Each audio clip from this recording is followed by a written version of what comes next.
church, maoverseers ambao mko hapa, muwe na mfuko maalum munaweka investment kudevelop watoto na youth.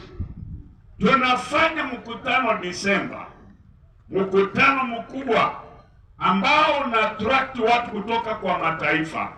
Ninataka ujibu hili swali. Desemba iliyopita, mkutano uliokuwa Nakuru, kutoka kanisa lako ulituma wangapi?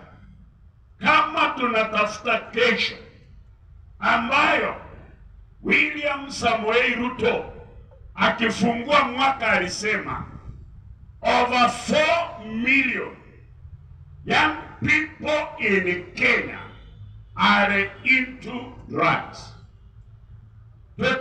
Tutaokoaje taifa letu la kesho? Kwa sababu sasa hivi tuna pornography, tuna drugs, tuna satanic cults, tuna watu wanakuwa recruited to dangerous religions, na vijana wetu hatutembei nao. Mimi ninaongea, nimehubiri miaka 55.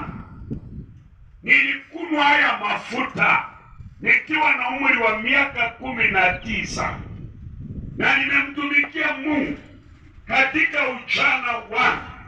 Ninauliza, ninavyokimbia, Masinde anavyokimbia, Maki anavyokimbia, tuna kijiti cha kupeana. Ni nani tunakabidhi kesho yetu? Ni kweli tumekutana hapa, many of us are recurring expiry dates.